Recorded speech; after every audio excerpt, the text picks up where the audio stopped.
También hay que cambiar las cortinillas, eventualmente. Oye, ya se fue el internet.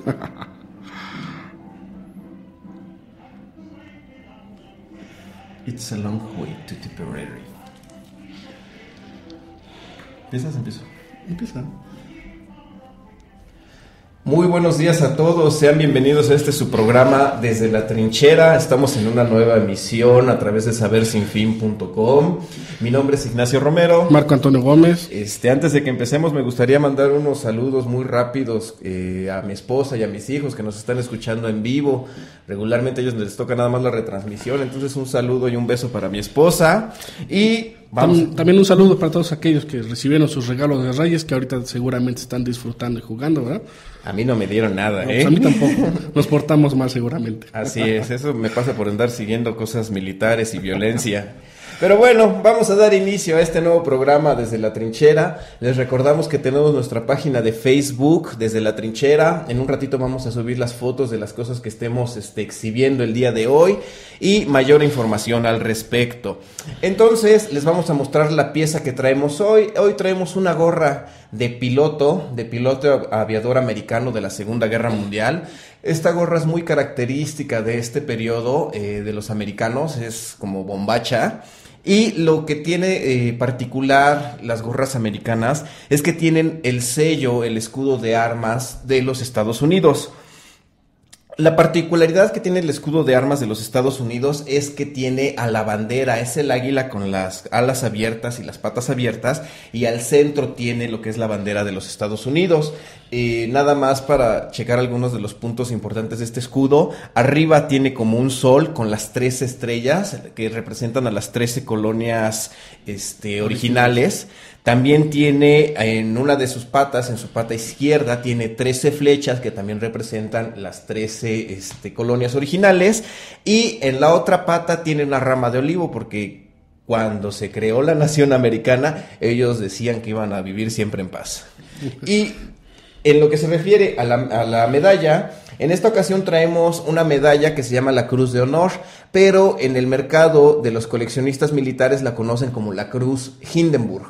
Esta medalla fue instituida el 13 de julio de 1934 por el presidente Hindenburg y se hizo para conmemorar el 20º aniversario de la Primera Guerra Mundial. Existen 3 diferentes, que es la versión de combatiente, que es la medalla con 2 espadas cruzadas, la versión de no combatiente, que es la misma medalla pero no tiene espadas, y la versión de viuda de guerra. En esta lo que cambia es el listón es de un color diferente. Estas medallas se entregaron bastantes millones, son muy comunes, pero representan el 20º aniversario de la guerra que iba a terminar con todas las guerras. Vamos a pasar a nuestra siguiente sección, Marco. A las efemérides de la semana. 6 de enero de 1416, el rey Fernando I de Aragón abandona la obediencia a los papas de Aviñón, en esta época en que llegó a haber 3 papas distintos, en lo que le llaman el cisma de Occidente, y el rey Fernando pues decide irse por el papa romano. En 1503, en la costa caribeña de Veraguas, actual Panamá, Cristóbal Colón funda lo que sería el primer asentamiento español en territorio continental americano, y el cual sería destruido el 6 de abril de ese mismo año por los nativos.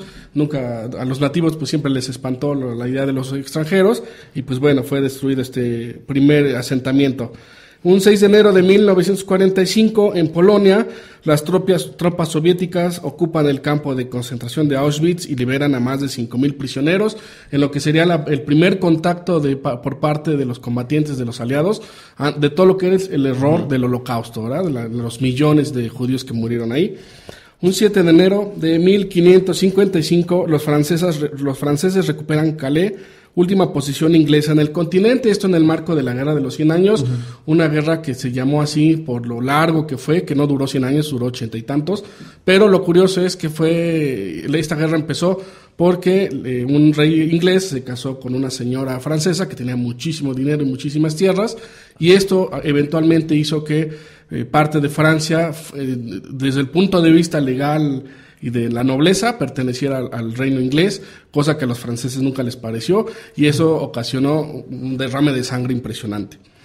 En 1960, éxito en la primera prueba del misil estadounidense Polaris, el UGM-27, con el que se equiparán los submarinos. Es la primera vez que el submarino como arma de guerra se transforma no nada más en un torpedero o en una o que llevaba provisiones para otros submarinos, sino que la idea es ya meterle misiles atómicos.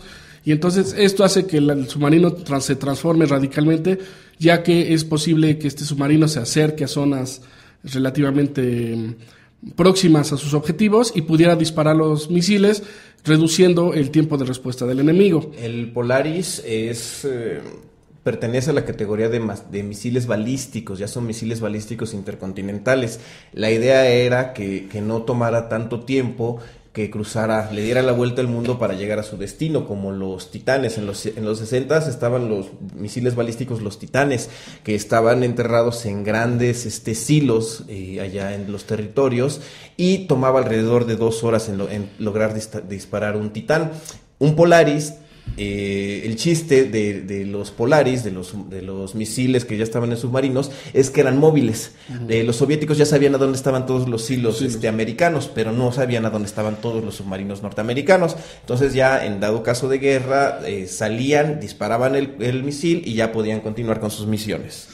Un 7 de enero de 1979, en Camboya, fuerzas vietnamitas ocupan la capital Phnom Penh con ayuda de camboyanos opuestos a la dictadura de Pol Pot. Ya habíamos hablado la semana pasada del Khmer Rouge, de los Khmeres Rojos, que fue una serie de socialistas muy locos que masacraron a gran cantidad de población, y Pol Pot, que era el líder, se escapa de ese contraataque, y hace no mucho el que murió de viejito en una selva, porque finalmente el Khmer Rouge se transformó en una guerrilla, en un grupo terrorista, perdió toda su fuerza, pero se murió de viejito y nadie lo enjuició por toda la masacre de gente que había hecho. Pero bueno, en 1995, en Grozny, Chechenia, los rusos bombardean la ciudad e incendian el palacio presidencial.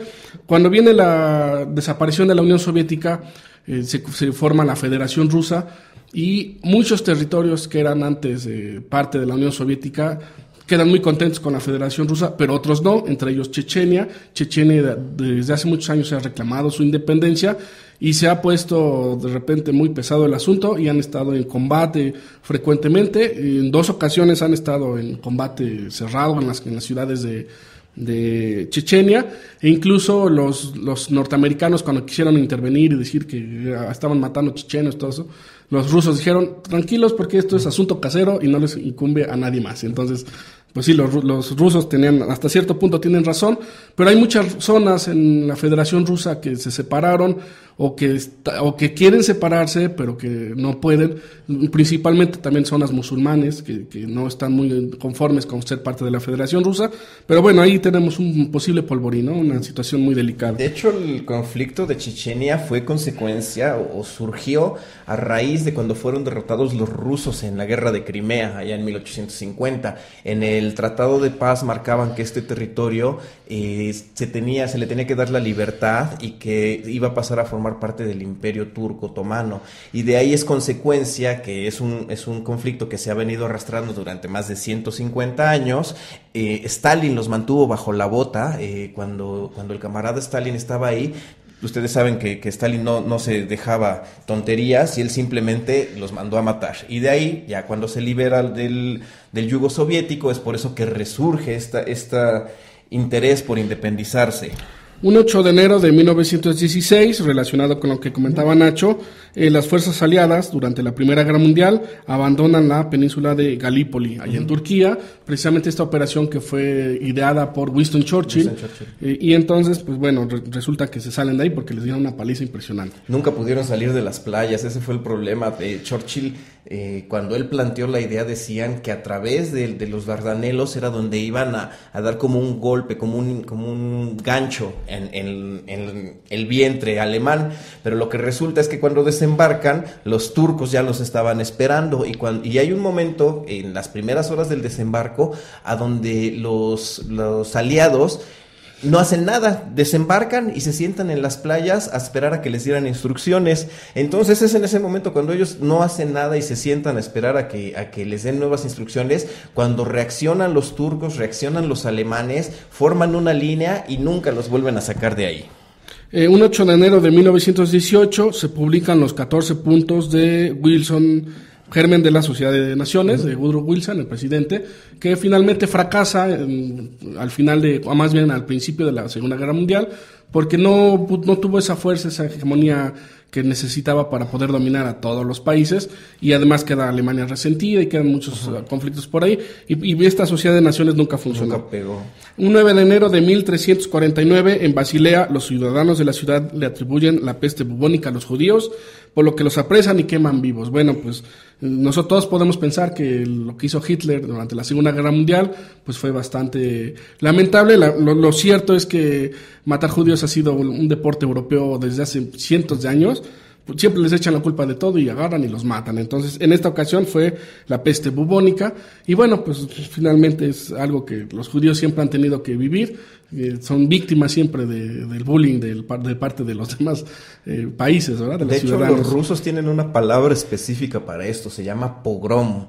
Cuando organizan un pogrom, es en Polonia y en Rusia, era como dicen, vamos a salir de cacería de judíos y los mataban, los colgaban, los prendían vivos. Era bastante común. Cuando pasaba algo malo, ya sabían que los chivos expiatorios eran los judíos y sucedía un pogrom. En 1431, en Rouen, Francia, aunque todavía era parte de la ocupación inglesa, comienzan las investigaciones para el juicio de Juana de Arco, también dentro del marco de la Guerra de los 100 años.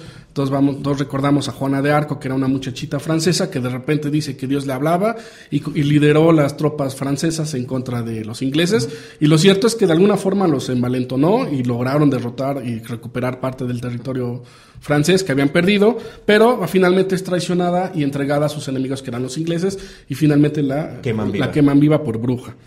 Un 10 de enero del año 49 a.C., Julio César cruza el río Rubicón, marcando el inicio de la Segunda Guerra Civil Romana. Yo creo que estaría interesante que dedicáramos un programa a todo lo que es Roma, porque es muy interesante todas las guerras, los imperios y las repúblicas que hubo, y los personajes interesantes. Yo creo que algún día vamos a hacer un programa dedicado exclusivamente a Roma.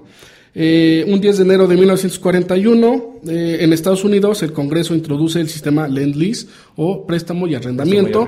Esto hizo que realmente los ingleses y los rusos respiraran, porque estaban tan ahorcados por parte del ataque alemán. Y lo que hacen los norteamericanos es, bueno, pues yo no estoy en la guerra, pero te doy, te presto, te rento maquinaria, equipo, armas, aviones, uniformes. Y entonces eso hace que respiren, porque la verdad es que sobre todo los ingleses la tenían bastante los rusos difícil, también, ¿no? Recibieron cantidades ingentes de equipo, los rusos, aviones, tanques, barcos también. Bueno, el 11 de enero de 1913, Tíbet se independiza de China. No les duró mucho el gusto. La verdad es que los chinos, un poco después de los 60s, vuelven a recuperar este territorio. Y bueno, lo interesante es que China siempre ha dicho que ellos van a recuperar el territorio que alguna vez fue chino, aunque haya sido hace millones o miles de años. Lo interesante es que dentro de este territorio que alguna vez fue chino está Japón y Corea. Entonces, bueno, vamos a ver si algún día de veras se les prende la mecha y empiezan a atacar, ¿no? Un 12 de enero de 1998, el gobierno alemán acuerda pagar 100 millones de euros a los judíos del este que sobrevivieron al holocausto nazi. Esto es como parte de las sanciones y del remordimiento que tuvo el gobierno alemán por todo lo que le hicieron a estos judíos. De los 6 millones de judíos que murieron, el 90% eran polacos, casi todos, ¿no? Eran de ascendencia, de nacionalidad polaca, y la verdad es que sí, casi los borraron del mapa. Casi los borraron del mapa. Bueno, entonces, pues vamos a pasar a nuestro tema principal, Nacho. En este día vamos a dedicarles un tema que es muy interesante y que requiere de mucha lectura para entenderlo, bueno, para por lo menos tener una embarrada. Vamos a hablar sobre los ases los pilotos ases durante la Primera Guerra Mundial. Vamos a empezar dándoles un pequeño preámbulo, cómo fue que se desarrolla el concepto de la guerra aérea para que eventualmente existan los ases. Un as, según los términos aliados, es un piloto que alcanzaba 5 victorias aéreas él solo, y como tal alcanzaba el rango de as. El as ya es un piloto que tiene ya la pericia para combatir en el aire. En agosto de 1914 estalla la guerra. Estalla la Primera Guerra Mundial, y como les hemos platicado en programas anteriores, la ofensiva alemana, el plan Schlieffen alemán, dictaba que tenían que dar un golpe fulminante hasta llegar a París y dejar una pequeña cortina de tropas en el este. Schlieffen decía que no importaba que perdieran los territorios del este, como Prusia, siempre y cuando todas las tropas se enfocaran en un ataque fulminante, ocuparan París, derrotaran a los ingleses, derrotaran a los franceses, violaban la neutralidad de Bélgica, pero siempre con el fin de derrotarlos en un periodo no mayor a 3 meses. Entonces, cuando comienza el ataque, al comandante que se llama Falkenhayn, él decide que no quería arriesgarse a perder los territorios del este, y deja una cortina de tropas, que esa cortina de tropas las necesitaban para hacer este golpe fulminante. Entonces atacan, detienen a las tropas alemanas allá en el Marne en 1914 y se detiene la ofensiva. De ahí comienza lo que ya habíamos platicado en algún momento, la guerra de trincheras. Todos empiezan a cavar sus hoyos, comienzan a cavar sus trincheras y nadie se mueve, y así se quedaron durante casi 4 años. Sí, en 1903, apenas unos años antes, había sido el inicio de la aviación. Los hermanos Wright logran el primer vuelo tripulado con un avión más pesado. Y yo creo que es parte de la carrera tecnológica. Si no hubieran sido los Wright, hubiera sido alguien más, porque había muchos grupos, muchos científicos, muchos técnicos que estaban muy interesados en esto. Entonces los hermanos Wright son los primeros que lo logran, y para 1914 ya había muchas fábricas y mucho interés por parte de ingenieros y de constructores de hacer aviones. Y al principio la idea del avión era simplemente volar encima de las tropas y hacer reconocimientos. No tardó mucho en lo que a alguien se le ocurrió, bueno, pues mientras hacen el reconocimiento, ¿por qué no les ponemos unas bombas? Y que además de que hagan el reconocimiento, hagan algún bombardeo, ¿no? Y no tardó, un poco más tarde, que a alguien se le ocurriera, oye, ¿y por qué no vamos a crear aviones que se dediquen a cazar los aviones que estén haciendo reconocimiento y que estén bombardeando? Y como una contramedida era a poner aviones que protegieran contra los ataques de los otros. Entonces fue una cosa realmente rápida, en donde el concepto del arma del avión se transformó radicalmente en cosa de meses. De lo que era un primer esbozo a lo que termina siendo el avión en la Primera Guerra Mundial, fue una transformación radical. Y entonces muchos pilotos, muchos jóvenes militares se sienten atraídos por esta nueva arma. Y entonces muchos se enrolan, empiezan a practicar, y entre ellos, pues el más famoso, el Barón Rojo. Algo que es de mencionar es que los aviones durante la Primera Guerra Mundial eran aviones sumamente frágiles. Eran aviones que tenían un esqueleto de madera, y que estaba cubierto con lona. Los aviones en esta época tenían motores de 15 caballos de potencia, de 20 caballos de potencia. Los aviones de observación volaban a 110 kilómetros por hora, y cuando llegan al cenit de la velocidad durante la Primera Guerra Mundial alcanzan 150 kilómetros por hora. Vamos a pasar un pequeño corte que nos lo está pidiendo aquí el señor David. Regresamos.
Pues estamos de regreso aquí al programa Desde la Trinchera. Les tenemos un anuncio para todos aquellos que nos siguen. Vamos a hacer un cambio de horario por razones laborales. Entonces, nuestro programa se va a pasar los miércoles a las 7 de la noche. Esperemos que este cambio no les afecte y que puedan seguir disfrutando de nuestro programa. Entonces, vamos a continuar entonces hablando de los haces. De la guerra aérea. Estamos hablando sobre la guerra aérea durante la Primera Guerra Mundial. Ya platicamos cómo fue más o menos un pequeño esbozo de cómo los aviones de repente hacían observación sobre el territorio enemigo. Y cuando comienza la guerra aérea, había un piloto que se llamaba Roland Garros, un piloto francés. Fue de los pioneros de la aviación francesa. Él, lo que se le ocurre, la idea, primero los pilotos volaban y habían unos que llevaban sus fusiles y cuando veían al observador de enemigo al frente, sacaban el fusil y contra las piernas agarraban el bastón y le disparaban, o llevaban pistolas, pero ciertamente esto era algo un poco práctico cuando estás volando. Entonces este hombre que se llamaba Roland Garros decide que iba a poner 2 ametralladoras encima del motor y hacerlas disparar. Encima del motor pasan lo que son las hélices. Entonces lo que él hace es que le pone como una especie de blindaje a las hélices para que cuando la ametralladora disparara no rompiera la madera, sino que deflexionara lo que son las balas. Y una vez que él hace este montaje, alcanza 5 victorias en un periodo de algunas semanas. De hecho, él fue el primer as de todos los tiempos, Roland Garros. Y ¿qué es lo que pasa? Derriban a Roland Garros y no le da tiempo de destruir su avión, no le da tiempo de quemar el avión. Los alemanes llegan, capturan el avión, ven el sistema que tiene este hombre y se lo pasan a un diseñador de aviones que se llamaba Antoine Fokker. Entonces, Antoine ve que es una buena idea, pero sin embargo, a él se le ocurre mejorar el sistema y sincronizar el disparo de la ametralladora con los giros de las hélices. El sistema de la ametralladora sincronizada es lo que hace y que les da la supremacía aérea a los alemanes en este periodo de la guerra, porque los alemanes ya pueden disparar exactamente hacia donde estén apuntando la nariz, disparan, no maltratan la hélice y les da la supremacía aérea durante un periodo corto de tiempo. Sí, los franceses habían desarrollado un avión que eran los Newport, y lo que hacían es que le ponían la ametralladora pero arriba de las alas. Entonces eso hacía que fuera un poco preciso. El piloto no tenía idea muy clara de dónde estaba el objetivo. Entonces, a la larga todos adoptan el sistema sincronizado de las ametralladoras, y eso hace también que los victorias o los derribos aumentaran drásticamente. Pero bueno, estamos hablando muy al principio de la guerra. Roland Garros, si es que lo están dudando, era tenista amateur y es el que lleva el nombre, el circuito de torneo de tenis amateur en París. Entonces efectivamente es el mismo Roland Garros. Y de ahí, ¿qué es lo que pasa? Como decía Marco, comienzan a crecer las victorias aéreas y comienza algo que es bien interesante. El concepto del as, del lado aliado, le conocían a un as, a un piloto que había derribado más de 5 aviones, y los alemanes no lo llamaban as, ellos lo llamaban canón. Y para ellos no podía ser un canón hasta que no derribaras 10 aviones. Pero ¿cómo la gente sabía que derribabas 10 aviones? En esta época todavía no existían las cámaras montadas sincronizadas con la ametralladora, lo que tanto los franceses como los británicos y como los alemanes tenían diferentes conceptos de cómo acreditar una victoria. Por ejemplo, los alemanes eran muy rigurosos con la acreditación de las victorias. Para los alemanes, si yo clamaba que había derribado un avión, en primera, el avión tenía que ser inspeccionado por gente de tierra, por infantería, tenía que ser inspeccionado para dar fe. En segunda, tenía que haber un piloto que viera caer al mismo avión, y también alguien desde tierra tenía que haber visto caer este avión. Si en 2 de estos 3 se cumplían, ya decían sí derribaste el avión. Si nada más uno te lo cotejaba o nadie decía haber visto este avión, por mucho que gritaras y que berrearas, esa victoria no se te iba a dar. De hecho, al Barón Rojo, a Ernst Udet, a todos los grandes pilotos alemanes, tenían alrededor de un 30% de las victorias de las que alcanzaron que nunca fueron confirmadas. Y como tal, por ejemplo, el Barón Rojo no derribó 80, derribó 100, pero acreditados son 80. Los franceses tenían un sistema diferente.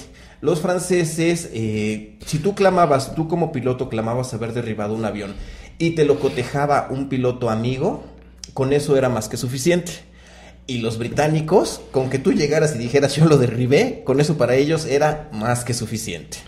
Sí, entonces vamos a pasar entonces a hablar de los ases de la Primera Guerra Mundial. El as número 1, como todos ya lo conocemos, el Barón Rojo, Manfred von Richthofen, que era hijo de la nobleza. Su hermano Lotario también era piloto, aunque él alcanzó solamente 40 victorias, y el Barón Rojo alcanzó 80 victorias. Es el máximo as de la Primera Guerra Mundial. En segundo lugar tenemos al francés René Fonck. René Fonck era un poco engreído, entonces como que no era muy popular por parte de los superiores. Además también tenía envidia del otro as francés, que era Guynemer. Guynemer fue derribado. Además Fonck superó la cantidad de victorias que tenía Guynemer. El problema era que no era popular, y entonces eso lo hizo que fuera muy molesto y siempre se enojaba, ¿no? En tercer lugar tenemos a Willie Bishop, que era canadiense, y él tuvo 72 derribos. En cuarto lugar tenemos a Ernst Udet con 62 derribos. Ernst Udet es interesante porque él termina en la Segunda Guerra Mundial. Él era muy amigo de Goering y lo nombran inspector de la aviación. Él promueve el uso de algunos aviones, pero de todos los fracasos que empiezan a suceder, que en realidad eran culpa de Goering, le echan la culpa a Udet. Y entonces esto hace, y además él era alcohólico. Entonces él se deprime y en un momento de depresión y de que estaba bastante con muchas jarras encima, se da un balazo y se suicida.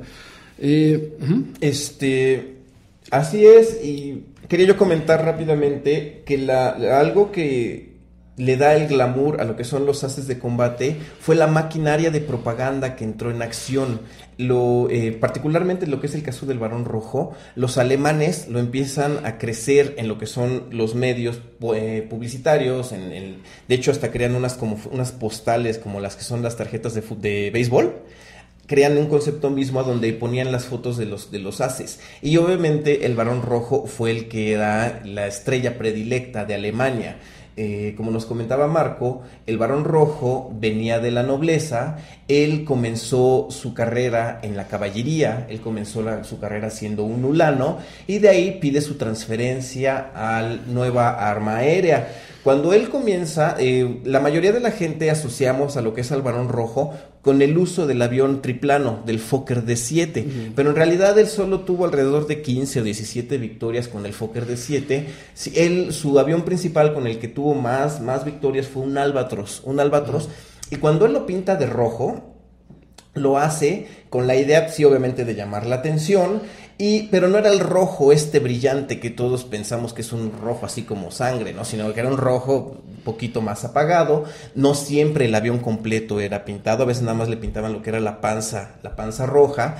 Y a lo mejor algunos de ustedes conocen el concepto de lo que es el circo volador del Barón Rojo, el circo volante de von Richthofen. El circo volante de von Richthofen, los aviones de este Jasta, un Jasta que era la escuadrón de caza, los pintan de colores vivos. Pero no le llamaban tanto circo volante por el concepto de que fueran todos de colores amarillos o rojos o verdes, sino también ellos eran un grupo muy móvil, a donde tenían como casas de campaña y llegaban y se movían de un lado a otro en una velocidad impresionante, como si fueran una caravana de circo. En un tren. Así es, entonces por eso se llamaba el circo, le decían el circo volador del Barón Rojo, el circo volante de von Richthofen. En esta ala volaron grandes pilotos si es que sobrevivieron a la guerra, posteriormente se convertirían lo que serían los ases o los líderes de la Fuerza Aérea, de la Luftwaffe alemana durante la Segunda Guerra Mundial. Hombres como, particularmente, Hermann Göring, Ernst Udet, Immelmann. Es muy curioso Immelmann, que fue uno de los primeros pilotos, de los primeros ases. Además, él es de los primeros que recibe la condecoración, que era el máximo logro que podía lograr un piloto, que era la Blue Max, o más bien la Pour le Mérite. Pour le Mérite. Lo interesante es que adquiere el nombre de Blue Max por Max Immelmann, porque como fue de los primeros que se la ganó, o el primero que la recibió, y como era azul, entonces a la medalla la conocen como el Azul Max, o el Blue Max, o la Blue Max. También estamos platicando sobre el circo volador del Barón Rojo. Decíamos que la maquinaria de propaganda lo infló y lo infló y lo infló. En esta época se manejaba mucho lo que era una guerra caballeresca. Por guerra caballeresca se refiere a que en teoría ellos no se ensuciaban las manos como los que estaban en las trincheras, que mataban a traición, por decir algo, ¿no? Entonces el Barón Rojo, existen varias anécdotas a donde seguía a un piloto británico o a un piloto francés, y cuando veía que se le atascaba la ametralladora, lo dejaba ir, se ponía a su lado, lo saludaba y se iba. Estas clases de anécdotas fueron las que crearon esta imagen tan inflada de que el Barón Rojo sí fue el máximo as, pero también decían que era un caballero él. El Barón Rojo es herido, lo derriban y es herido en la cabeza. Cuando es herido en la cabeza, dicen que sufre, bueno, las teorías actuales dicen que él sufre un daño cerebral. Y es por eso que cuando derriban al Barón Rojo, existe un piloto al que se le acreditó la victoria. Sin embargo, el Barón Rojo nada más recibió un solo balazo que lo atravesó desde abajo hacia arriba. Eso quiere decir que el tiro fue disparado a nivel de piso, exactamente, a nivel de tierra. Después, en este mismo periodo, durante la Gran Guerra, le acreditan la victoria a un servidor de ametralladora, pero siguen los estudios, dicen que no podía ser porque el calibre de la bala de la ametralladora no concordaba con el orificio que le hizo a von Richthofen, y por finalizar le acreditan la victoria a un infante, a un soldado de infantería. Un canadiense que estaba en tierra, que dispara lo ven volando. Parece ser que ya su avión había estado en combate con Roy Brown, con el piloto canadiense, con el as canadiense. Parece ser que a lo mejor estaba desorientado, iba volando muy bajo, muy cerca de las trincheras, y entonces y trincheras enemigas. Entonces pues, los soldados le empiezan a disparar, y una de estas balas es la que finalmente acaba con el Barón Rojo. Acaba con la vida del Barón Rojo. Él es el máximo exponente de la guerra aérea. René Fonck, que también nos platicaba Marco, él ha sido hasta la fecha el máximo as aliado, o de las fuerzas que fueron aliadas de la Primera Guerra Mundial y de la Segunda Guerra Mundial, con 76 victorias. René Fonck sobrevive a la Primera Guerra Mundial, y durante la Segunda él se convierte como en inspector del arma de caza. Otro de los ases, porque son muchísimos, que me gustaría mencionar, era un piloto italiano que se llamaba Francesco Baracca. Él fue el máximo as de los italianos, con 34 victorias aéreas. Y lo que es importante de Francesco Baracca, él se muere casi al finalizar la guerra. Él en su avión tenía pintado la imagen de un caballito rampante. Entonces fallece Francesco Baracca, y comienza, a él siempre le prodigó una admiración un hombre de apellido Ferrari. Cuando fallece Francesco Baracca, cuando Ferrari comienza a crecer en la industria automovilística, le pide a la mamá de Francesco Baracca que le permita usar la imagen del caballito rampante. Entonces, Ferrari modifica algunas cosas importantes en lo que es el caballito. Sí, lo pinta de negro en señal de luto de todos los pilotos italianos que murieron, y le pone el fondo amarillo en señal del color de Módena, que era donde él nació, y de ahí nace el logotipo famoso ahora de Ferrari, o de la escudería Ferrari, de los autos Ferrari. Así es. Entonces, de ahí viene el caballito. Es interesante porque esto surgió a raíz de un as de la aviación, italiana durante la Primera Guerra Mundial. Otro de los puntos importantes de la guerra aérea durante la Primera Guerra Mundial, no solo hubo combate avión contra avión, sino también hubo combate avión contra los globos de observación. Entonces hubo un piloto belga que fue el máximo as derribando globos, que se llamaba Willy Koppen. Willy Koppen derribó 34 globos. Él era un experto. La mayoría de los pilotos no querían atacar un globo porque los globos no eran como los cepelines, que tenían propulsión propia, sino que los amarraban a tierra y obviamente los rodeaban, los erizaban con ametralladoras y con cañones antiaéreos. Entonces no cualquiera le atoraba, ahora sí, a tratar de derribar a un globo. Willy Koppen, una vez que se inventan las balas forradas de fósforos, las que son las incendiarias, él derriba 34 globos en un periodo súper corto. Es por eso que él es el máximo as, aunque nada más tiene 34 derribos, pero son 34 globos. Existe un caso que de hecho lo documentan en una película que se llama Fly Boys, a donde Willy Copen aterriza encima de un globo porque estaba... maltratan su avión y él aterriza encima del globo, el globo comienza a bajar, logra encender nuevamente el motor y despega encima del globo, regresa y lo derriba. Parece como de película, pero esto está registrado. Willy Copen, de hecho, también fue uno de los máximos soldados más condecorados del ejército belga por estas acciones que tomó. Y otra parte que también es de la guerra aérea es la guerra de los cepelines. Esto es bien interesante. Algún día me gustaría que platicáramos única y exclusivamente sobre los cepelines, porque los alemanes fueron en realidad los únicos en todo el mundo los que lograron dominar esta clase de nave aérea. Todos recordamos el Zeppelin que era el Hindenburg, el que se estrella ya en Estados Unidos, en Lakehurst, pero no se estrelló por un mal manejo, sino que lo sabotearon. Fue sabotaje, sí. Además, el problema era que los norteamericanos se dan cuenta del aumento de esta arma y entonces les niegan la venta del hidrógeno, que era relativamente inerte, y entonces los más bien del hidrógeno, y los del helio. No, el helio es lo que los norteamericanos no le venden, y entonces los alemanes empiezan a usar hidrógeno, que era sumamente flamable, y por eso con cualquier cosita se prendían. Entonces esto de alguna forma pues fue parte del sabotaje norteamericano del que casi no se habla, pero pues sí es importante mencionarlo. Otro de los ases que a lo mejor no logró muchas victorias, pero que es recordado por ser el padre de la Luftwaffe y por ser el que escribió precisamente estas reglas caballerescas de las que hablaba Nacho, es Oswald Bölke.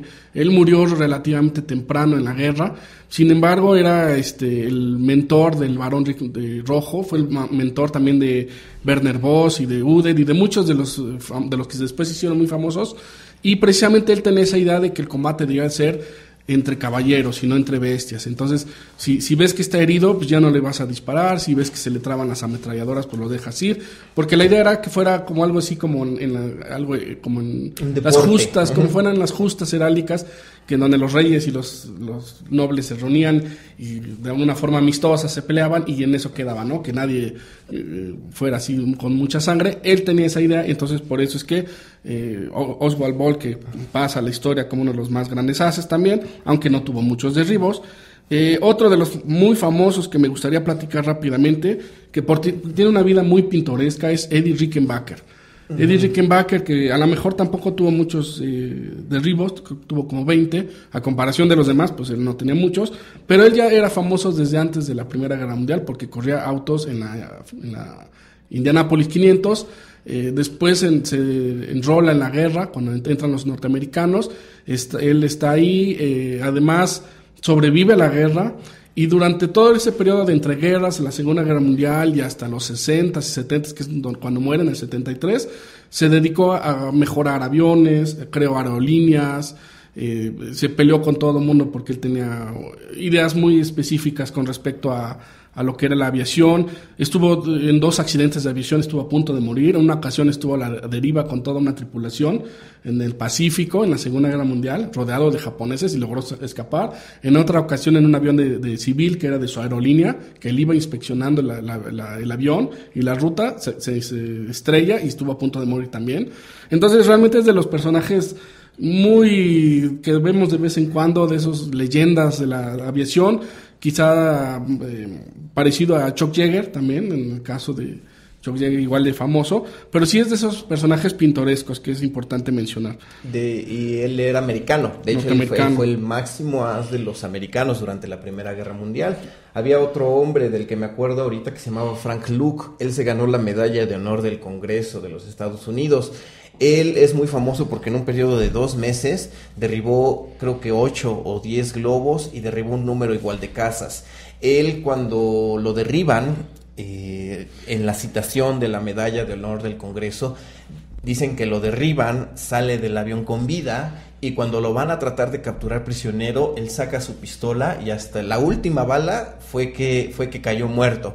Entonces Frank Luke, él también es un piloto que no tuvo gran cantidad de victorias, pero en un periodo muy corto hizo mucho, y cuando él gana la medalla de honor del Congreso estaba arrestado. Él lo habían arrestado, se escapó para ir a derribar los globos, y es ahí donde lo derriban y pierde la vida. Entonces él es el único soldado norteamericano que, estando en arresto, ganó la medalla de honor del Congreso. Otra hay que mencionar interesante es que cuando los norteamericanos aún no habían entrado a la guerra, hay un esfuerzo por parte de los franceses de aceptar voluntarios sobre todo Estados Unidos, Canadá y otros países que a lo mejor eran neutrales, y se forma la escuadrilla Lafayette. La escuadrilla Lafayette, los que vieron la película de Fly Boys, pues se supone que el protagonista está en esta escuadrilla, estaba comandada por franceses, pero eran pilotos norteamericanos, que en su gran mayoría, y entonces pues ellos no logran muchas victorias porque no tenían muy buenos aviones y eran muy poquitos, pero representan ese intento por parte de ciudadanos norteamericanos de unirse al esfuerzo. Ya más adelante los Estados Unidos entran de forma formal. De hecho, los alemanes, cuando se enteran de este escuadrón, ponen objeciones porque dicen, bueno, pues es que Estados Unidos está en guerra o es neutral o qué sucede, ¿no? Y entonces, como que de alguna forma tuercen un poco las reglas, pero sí los norteamericanos, muchos norteamericanos estuvieron combatiendo desde muy temprano en la Primera Guerra Mundial en la escuadrilla Lafayette. Bueno, pues ya con esto vamos a terminar esta sección de haces de la Primera Guerra Mundial. Vamos a poner un poquito más de información en nuestra página de Facebook, Desde la Trinchera. Vamos a pasar un pequeño corte y regresamos.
Pues estamos de regreso aquí Desde la Trinchera. No se les olvide, vamos a cambiar de horario a partir de la próxima semana, miércoles a las 7 de la noche.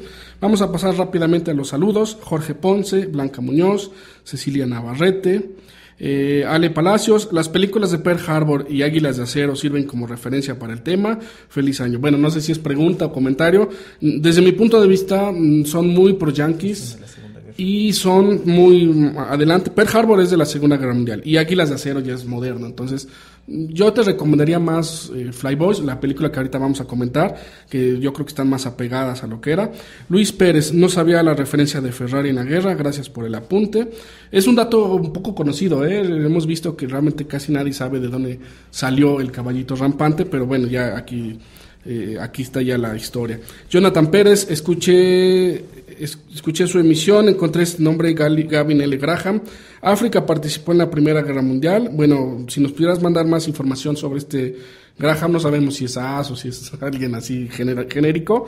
Y si África participó en la Primera Guerra Mundial, bueno, hubo pilotos sudafricanos y hubo guerra en África también.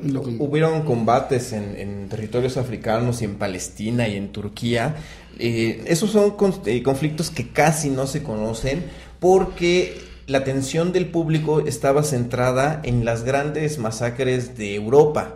De hecho, también hubo guerra en Asia, pero la gente no le presta mucha atención. Hay que recordar que Japón se une a las fuerzas aliadas y cuando termina la Primera Guerra Mundial se le dan muchas concesiones a Japón sin haber prácticamente hecho nada. Vamos a pasar entonces rápidamente a nuestra recomendación bélica de la semana. A nuestra película de la semana. En esta ocasión les traemos una película que ya es un poquito atrasada. Esta película se llama The Blue Max. Fue liberada, salió al cine el 21 de junio de 1966. Y entre sus actores principales está un hombre que fue muy famoso en los 60s y que se llamaba James Mason. De hecho, James Mason salió también en la película de La Cruz de Hierro. Él también sale ahí. Él salió en varias películas de guerra durante los 50s y los 60s y hasta los 70s. Y esta película, que se llama The Blue Max, relata la historia de un piloto alemán. La película está hecha completamente desde el lado alemán, que anhela ganarse la Blue Max, la medalla que nos comentó muy acertadamente Marco, que era la Pour le Mérite.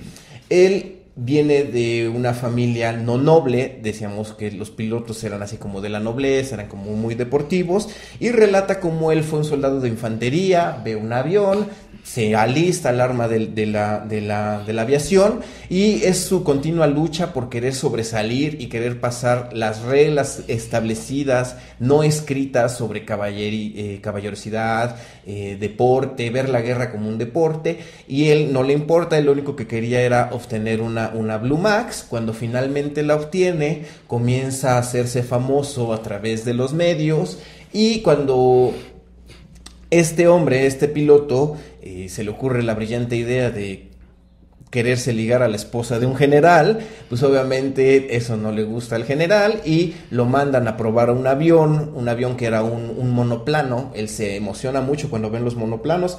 En la Primera Guerra Mundial eran biplanos y triplanos, y cuando ves un avión con solo una ala, pues te causa mucha gracia, y se estrella y muere. Esta película tiene buenas escenas de combate aéreos. Los uniformes no son los que eran, pero sin embargo, si la ven desde un punto de vista de quiero saber qué fue la guerra aérea, te da muy buenas ideas. Fue una película que se estrenó, les decía yo, en los 60s. Se llama The Blue Max. Les recomiendo que la vean. Y vamos a pasar a nuestra siguiente sección. Vamos a platicar de otras dos películas. Sí, rápidamente, ya que la mencionamos, la de Flyboys, que es una producción norteamericana, aunque sorprendentemente la historia no es tan mala, es bastante objetiva y ahí narra precisamente lo que es la Escuadrilla Lafayette. Y la otra película que les quiero comentar es la del Barón Rojo, es de hace como 3 años, es una producción alemana moderna y es supuestamente la historia del Barón Rojo. La verdad es que es una película, desde mi punto de vista, no es muy buena. Tiene escenas de repente que no tienen nada que ver con la historia y cosas que son trascendentes no las mencionan. Incluso llegan al punto de que el Barón Rojo y Roy Brown, que es el que finalmente lo derriba más adelante, aterrizan en un campo y están platicando, casi echándose un cigarrito y pues mira cómo ves y todo, y ya cada quien despega y se va por su lado. Cosa sí llegó a suceder, no es extremo, pero yo creo que es una exageración de lo que realmente era la caballería, ¿no? De hecho, yo tenía mucha ilusión de ver esa película del Barón Rojo, porque nada más la encuentras en alemán. Ya cuando la vi, medio la entendí, pues sí me decepcionó bastante, la verdad. Bueno, vamos a pasar entonces rápidamente a nuestra marcha de la semana. Vamos a pedirle a David que en un momento ponga esta marcha. En esta ocasión traigo una marcha imperial. Esta marcha se llama Kaiser Wilhelm Siegesmarsch. Esta fue compuesta en honor al Kaiser Guillermo I, al emperador Guillermo I, durante poco después de su victoria en la guerra franco-prusiana de 1871. Esta es una marcha militar completamente, no es como las que he traído en las últimas semanas, que son canciones populares. Vamos a pedirle a David que la ponga.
Estamos envueltos en este su programa desde la trinchera. Recién hemos escuchado la Kaiser Wilhelm Siegesmarsch.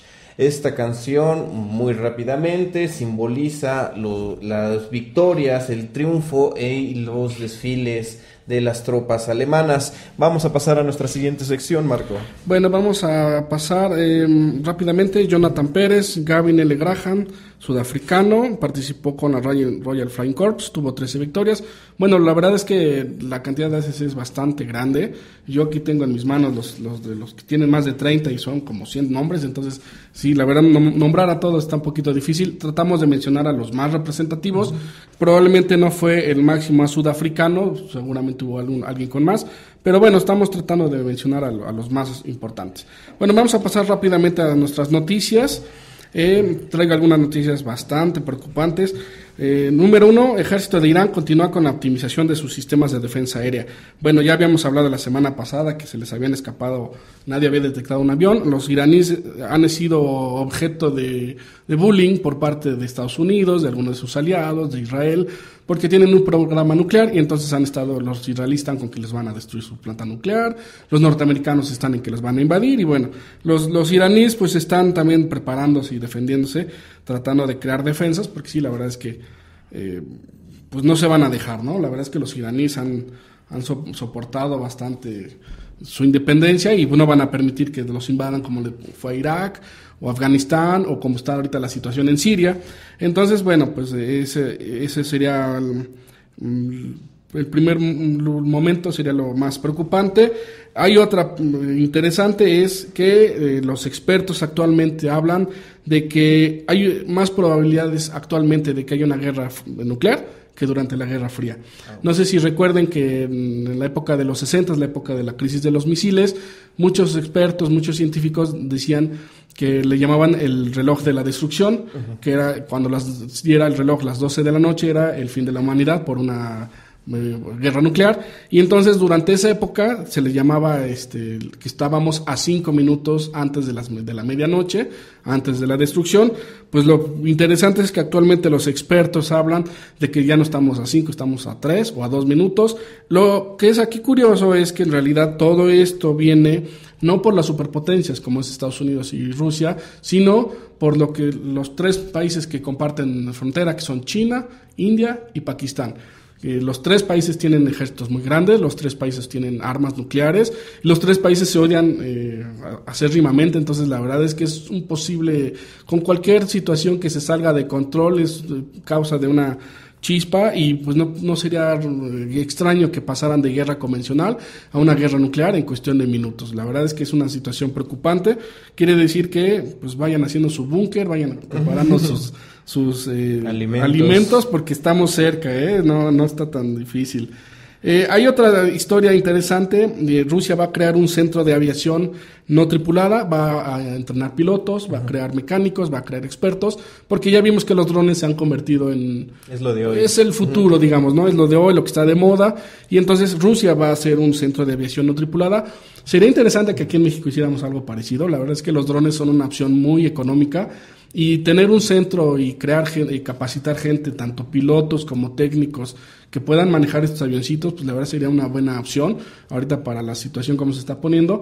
Yo por ahí les comento rápidamente 2 anécdotas. La primera es que yo supe de que el ejército precisamente quería crear drones y andaba buscando entre la gente de los radioaficionados, los que vuelan avioncitos, aunque ya no supe en qué terminó el asunto, pero sí supe que andaban con esa idea. La segunda es que no sé si han escuchado, actualmente está de moda el famoso dron aquí en Puebla. Bueno, a mí me llegaron con la idea me pidieron que yo buscara un dron, pero era uno de esos drones de juguete. La verdad no sé qué dron compraron al final, pero estoy casi seguro que fue algo que es muy sencillo. No es lo que podríamos llamar un dron, es básicamente un juguete con una cámara y a través de una tablet, de una iPad, pues la puedes controlar. Si es un dron, pues es un juguete, pero seguramente vuela muy poco y no alcanza a muchas alturas. Entonces la verdad es que sí es algo, deberíamos buscar algo más serio, ¿no? Y sería una buena opción, a lo mejor dentro del ámbito civil, que alguna empresa o algún empresario, alguien quiera fundar una empresa para crear drones, pero ya así profesionales, para ofrecer aquí a México y a toda Sudamérica, ¿no? Sería interesante. Bueno, la otra noticia que les traigo preocupante es que Rusia se está preparando para la guerra. Rusia ya se propuso que para el 2020 debe tener todo su ejército modernizado y listo para una eventual guerra mundial. Y todos recordamos aquellas imágenes cuando se acaba el comunismo en Rusia, donde los submarinos estaban volteados, olvidados, oxidados, echándose a perder. Bueno, pues ya no lo van a hacer. Todo eso lo van a reparar, lo van a reflotar, lo van a repintar. Están comprando, están gastando mucho dinero para... ya vimos la semana pasada que sustituyeron el Mi-24 por el Mi-28. Tienen su programa de aviones, el PAC-5 y muchos otros aviones. También van a sacar un bombardero estratégico de largo alcance. Entonces, la verdad es que los rusos ya dijeron, para el 2020 debemos estar listos para lo que sea. Para lo que sea, por el lado de donde venga, si es del lado chino, si es del lado de Europa, Unidos, si es del lado de abajo, de Turquía o de Arabia, bueno, ellos van a estar listos, ellos ya se pusieron su fecha límite, ¿no? Fíjense que es interesante ahorita, por ejemplo, su servidor, que aunque yo estudio la historia militar, el estar escuchando estas noticias, la historia siempre se repite. Y entonces todas estas noticias son cosas similares a las que escuchabas en los 30, en el 33, en el 35, cuando todo el mundo ya se estaba armando, cuando ya todos estaban afilando sus cuchillos en vistas de que eventualmente iba a haber un conflicto. Entonces sería interesante que no dejáramos estas noticias que se quedaran volando ahí nada más y que nos concientizáramos de que eventualmente puede haber un conflicto ya a nivel global nuevamente. Bueno, repito, preparen su búnker, preparen sus alimentos.